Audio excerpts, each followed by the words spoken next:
David, how's everyone came out of a midweek jaunt up to Ross County? How's everyone ready for the weekend?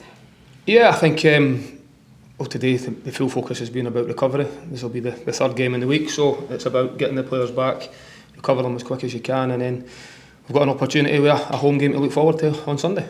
How do you look back on Wednesday night now? I know you said at the time that you've got to take that point, but just speaking to Nicky there, and I think the players certainly felt that they were the side on top. Yeah, I think on reflection again, when you watch it back, especially second half, same with what I said after the game, that dominated the game, created enough chances, but was lacking that little bit of quality at the final third, whether it be the decision or the execution at the very end was a bit that let us down from the game. And normally you would say on a Wednesday night, a 0-0 and a point away from home is a good result, but the situation we find ourselves in at the moment, we know we need more than that. That little touching on there, the lacking in quality in the final third, is that just Hibs' season in a microcosm really? Not really. I think we're getting to the final third and we are creating a lot of chances. I'd have much more concerns if we weren't doing that. We definitely need to be more clinical. It's something we've talked about, certainly something we're working hard at. And the big thing for me is, and I keep the message to the players, we need to keep putting ourselves in these positions to miss them. And you need to keep doing that. It might take 10 runs to get one opportunity, you might get a bit of luck, a break of the ball. But that's how quickly it can change. But we need to keep working at it, keep putting ourselves in the positions to miss, and hopefully by working at it and continuing to do it, it will turn, and I'm sure it will turn quickly. How do you try and ensure that turn? I know that's probably the million-dollar question, but what work are you trying to put into it just to get that confidence perhaps in the final third? Yeah, I think that's the key to any player. I think the more confident you are, the more likely you are to be successful. I think the one thing, the message for myself and the staff is about confidence and about giving the players a belief in the freedom in the final third to go and express themselves. And that hasn't changed. As I say, I think we're getting there to the point of creating the chances, and it's just that final bit. The positives to take from it was going the other way. I know a lot has been said in recent weeks about us defensively, and I know we finished 0-0 in the game, which is great, positive clean sheet, but the tension now is all about us not scoring enough goals. So we know we need to improve in both areas, and we're going to continue to do that. What do you think needs to happen? Do you need the international break to come? Do you just need that one win to get the ball rolling? What's the wee thing that needs to click? Well, we've got an opportunity the weekend at home against a side that we dropped points to a couple of weeks ago, so we know exactly what to expect. It's about us and how we can approach it. But I firmly believe in the group, like I've said many times now, and if we play the way we can play to the best of our ability, we can go and get 3 points at the weekend, and hopefully that can be the kick-start that we need. How fresh is that hurt still from Tannadice a few weeks ago?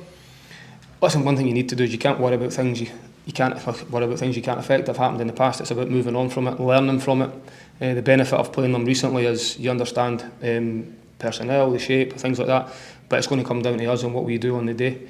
And if we can do the things that we've worked on and do the things that I know the players can deliver, I'm pretty sure we can go and get 3 points. But it's going to take a big effort. They're a good side. We've already demonstrated that. And it'll be a difficult day, but one that we're looking forward to.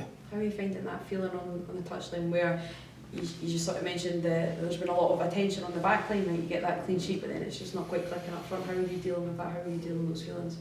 You just need to keep going, keep working hard, keep sticking together as a group. As I've always said, I keep putting belief into the players to trust the fact that they're good players. They wouldn't be at this club if they weren't good players.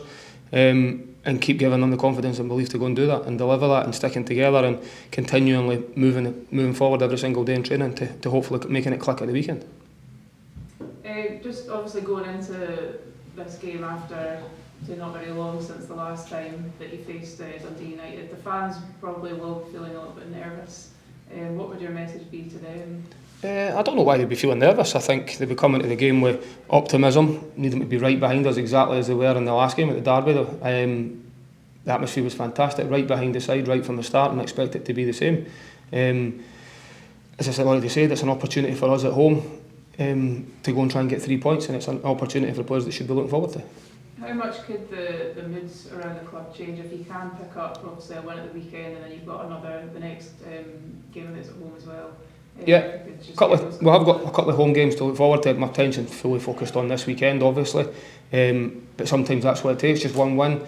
That's been the message. We've been saying that for a while now, though, so I'm not just repeating myself and deluded in the fact of the areas in which we need to get better. But we have got an opportunity to change that, and that I do believe we are one victory away, or the confidence and belief we can take from that one game and how quickly the narrative can change. I've just seen that from at the weekend, the narrative about us being defensively not good enough. You get a clean sheet and the attention changes to the top end of the pitch. That's natural, and until we're fully clicked and we're firing on all cylinders, which I know we will be, that's always going to be the challenge for the players and myself to try and get to. I know for you, obviously it's been a frustrating period as the manager. How have you coped with that, and how close do you think the squad is to getting that breakthrough and just finally getting that win to sort of turn things around? I think I've coped with it in terms of just sticking to what I believe in and working harder in all the areas in which we can do that, and sticking together as a group on the training pitch, reflecting on the games, going over it individually and collectively, and just taking every opportunity, whatever day it is, to try and make the players better. And that's our job at the end of the day, is to try and make every player better, and as the team gets better, then that's the ultimate aim. But all of that's great. We're always judged purely on results, and that's what we know the situation we find ourselves in at the moment. I've done a lot of talking about the areas, I've done a lot of talking about us improving at times. We know we need to get points on the board, and that is the be all and end all, and that's the full focus this weekend.